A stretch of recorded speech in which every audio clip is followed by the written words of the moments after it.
Hey y'all, welcome to Carbon Scoring. Today we're taking another deep dive into the intersection of comic history and action figures by studying John Byrne's legendary run on the Fantastic Four.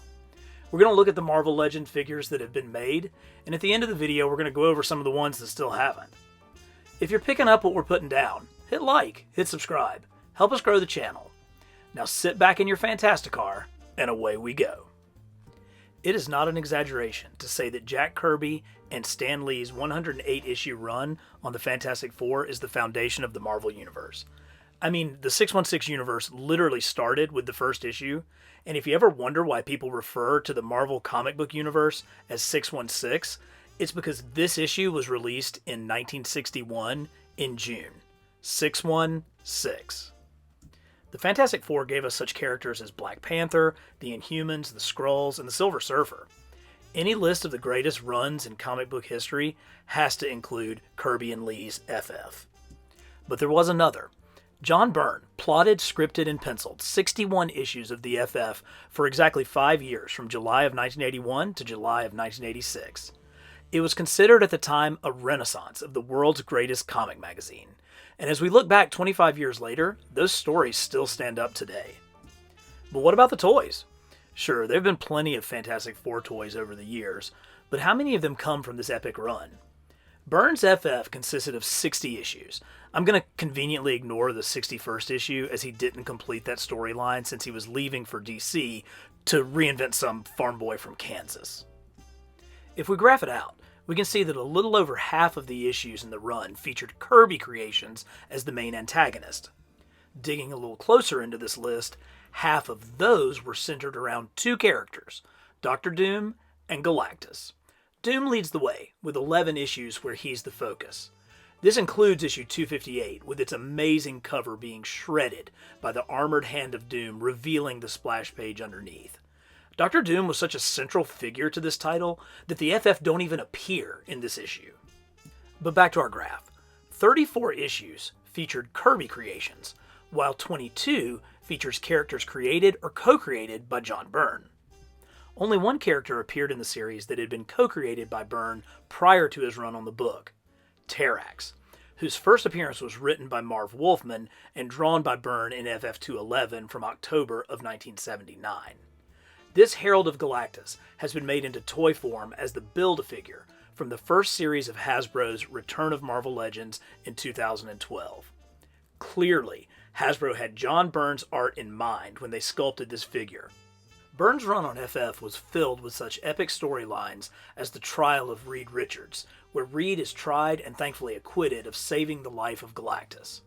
The Negative Zone adventure, which included issue 252, printed horizontally instead of vertically, and the Doom Saga, which saw the good doctor supposedly killed, replaced on the throne as the king of Latveria by his ward, and then returned to power.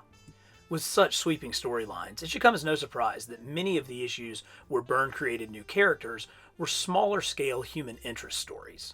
Skip Collins, a clear analog of Willie Lumpkin as the most ordinary man on the planet, who secretly and unknowingly saves the Earth. Issue 275, where a Hugh Hefner-like J.T. Vance tries to make a buck by publishing nude photos of She-Hulk, only to be undone by the color processor of the magazine fixing Jen's skin tone. The Torch trying to check out the pics through green-tinted sunglasses is comedy gold. And issue 285, where the Human Torch decides to give up on being a superhero after learning that a 13-year-old boy named Tommy Hansen died from third-degree burns trying to emulate his hero. Byrne did create traditional comic villains as well, but most of these were one-and-done stories such as Spinneret in issue 237, Charisma in 266, and the monster Gormu in 271. None of these have what it takes even in the wildest dreams of Marvel Legends collectors to become real action figures. In fact, the only Byrne creation to have legs was Terminus, who first appeared in issue 269. The celestial fighting giant was defeated in issue 270, but hung around long enough to be featured in the first issue of the Marvel DC crossover event JLA Avengers.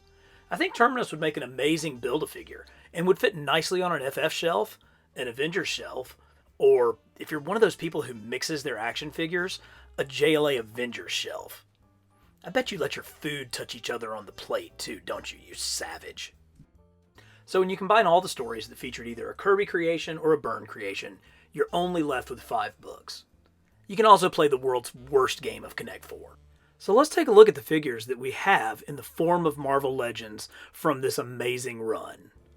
Doom, Black Bolt, Medusa, Black Panther, Terrax, Galactus, Annihilus, Mole Man, Blastar, who looks nothing like the comic, Silver Surfer, and shockingly Doc Ock, who appeared in issue 267 when Reed Richards reached out to Otto Octavius for his scientific knowledge in a desperate and ultimately failed attempt to save his wife's pregnancy. Marvel Select has also given us a couple of figures that I think fit in well with the Marvel Legends Fantastic Four display. The Watcher and Mephisto. Also, I'm using the Frankie Ray Nova figure from the Toy Biz Silver Surfer 30th anniversary line. The line was only 4 figures, but they were done in 6-inch scale, and with her hair flying effect and gold vac metal plating, she makes a great addition next to Galactus. So who are we missing? There are still 16 issues where the main antagonist has not been created in 6-inch scale. Let's start with the first issue of the run, issue 232, which pitted the FF against Diablo. This guy should be a no-brainer. You don't get much more toyetic than this. Certainly, we need to complete the royal family of the Inhumans. I have some old customs of Crystal, Triton, Gorgon, and Karnak, as well as the Mezco Lockjaw completing my version of the royal family. Come on, Hasbro. Even Toy Biz gave us 5-inch versions of most of these guys. A longtime FF villain in desperate need for a figure is the Puppet Master. He has such a distinctive, stylized look, and his accessories would put this figure over the top.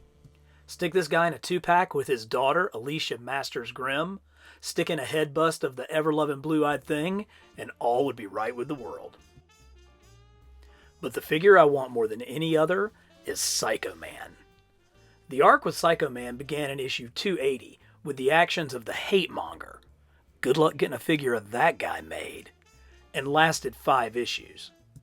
Under the influence of Psycho Man, Susan Richards adopted the villainous form of Malice. Major changes came from this storyline, as after summoning the willpower to defeat Psycho Man, Sue ditched the Invisible Girl nickname, becoming forevermore the Invisible Woman.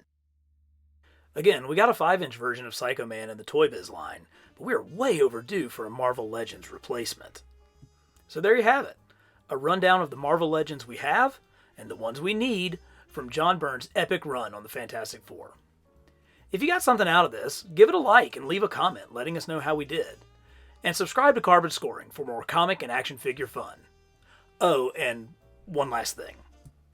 We totally still need a new Fire Lord.